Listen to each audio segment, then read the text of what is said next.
नमस्कार, मी आकाश शेलार तुम्हा सर्वांचं प्रबुद्ध भारत चॅनलवर स्वागत करतो। राज्यात अनुसूचित जातींमध्ये अ व क अशा उपविभागांमध्ये वर्गीकरण करण्याचा मुद्दा पुन्हा एकदा पुढे आणला जात आहे। वरवर पाहता हा निर्णय समान वाटप आणि अतिमागास घटकांना न्याय या नावाखाली मांडला जात असला तरी त्यामागील प्रक्रिया, वेळ आणि गुप्तता हे अनेक गंभीर प्रश्न निर्माण करते। सर्वात महत्त्वाचा मुद्दा म्हणजे न्यायमूर्ती अनंत बदर समितीचा अहवाल अद्याप सार्वजनिक करण्यात आलेला नाही, तरीही त्यावर हरकती मागवण्याची प्रक्रिया सुरू होत आहे। या अहवालाचा मजकूरच लोकांसमोर नाही, त्यावर मत मांडायचे कसे ही प्रक्रिया केवळ औपचारिक पूर्ण करण्यापुरतीच आहे का असा संशय निर्माण होतोय।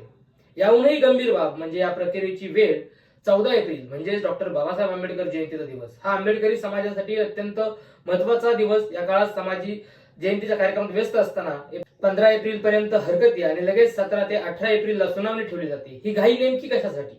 समाजाचा आवाज मर्यादित ठेवण्यासाठी तर नाही ना, असा प्रश्न उपस्थित होतोय। सरकारचा दावा आहे की अतिमागास एससी घटकांना न्याय देण्यासाठी हे पाऊल उचलले जात आहे, पण जर खरोखरच न्याय द्यायचा असेल तर खासगी क्षेत्रात आरक्षणाबाबत ठोस कायदे का केले जात नाहीत? एकीकडे संधी मर्यादित ठेवायच्या आणि दुसरीकडे समाजात विभागणी करून न्याय दिल्याचा दावा करायचा, हा विरोधाभास लक्षात येतो। उपवर्गीकरणाचा मुद्दा हा फक्त प्रशासनिक नाही तर तो स्पष्टपणे राजकीय सुद्धा आहे। जाती जातीत तेढ निर्माण करून राजकीय लाभ मिळवण्याची शक्यता यामध्ये अनेकांना दिसते। कर्नाटक आणि तेलंगणा यासारख्या राज्यांमध्ये अशा प्रयत्नांना विरोध झाल्याची उदाहरणे सुद्धा आहेत, ज्यामुळे हा विषय एकमुखी नसल्याचे स्पष्ट होते। तसेच आधी बदल समिती आणि त्यानंतर मुख्य सचिवांच्या अध्यक्षतेखाली नवीन समिती ही बदललेली रचना देखील प्रश्न निर्माण करते। जर पहिल्या समितीचा अहवाल ठोस असेल तर दुसऱ्या समितीची गरज का भासली? की हा संपूर्ण प्रक्रियेचा उद्देश आधीच ठरवलेला आहे की निर्णयाला वैधता देण्याचा आहे, हे स्पष्ट करणं गरजेचं आहे। आणि याच पार्श्वभूमीवर प्रकाश आंबेडकर यांनी वेळोवेळी मांडलेली भूमिका महत्त्वाची ठरते। त्यांनी सातत्याने इशारा दिला आहे की उपवर्गीकरणाच्या नावाखाली आरक्षण व्यवस्थेवर दीर्घकालीन परिणाम होऊ शकतो। अंतर्गत आरक्षण ठेवले जाईल असे सांगितले जात असले तरी क्रिमिलेअर सारख्या अटी लावून आरक्षणाची संधी मर्यादित केली जाऊ शकते, असा त्यांचा मुद्दा आहे।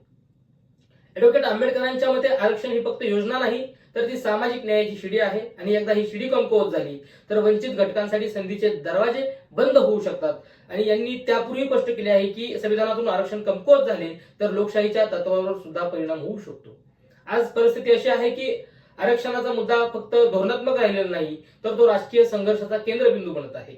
समाजात विभागणी करून निर्णय घेतले तर त्याचा परिणाम दीर्घकालीन असू शकतो आणि म्हणूनच काही स्पष्ट मागण्या आता पुढे येत आहेत। वंचित बहुजन आघाडीच्या देखील ह्याच मागण्या आहेत। बदल समितीचा संपूर्ण अहवाल तत्काळ सार्वजनिक करावा, सुनावणी प्रक्रिया रद्द करून किमान 3 महिन्यांचा कालावधी देऊन व्यापक चर्चा घ्यावी आणि जयंतीच्या काळात सुरू असलेली घाईची प्रक्रिया तत्काळ स्थगित करावी। आज गरज आहे ती अंधपणे निर्णय स्वीकारण्याची नाही तर प्रश्न विचारण्याची, माहिती मागण्याची आणि सजग राहण्याची। सामाजिक न्यायाच्या नावाखाली जर समाजामध्ये फूट पाडली जात असेल तर त्याला ठामपणे आणि संयमाने विरोध करणे हीच खरी जबाबदारी आहे। जय भीम, धन्यवाद।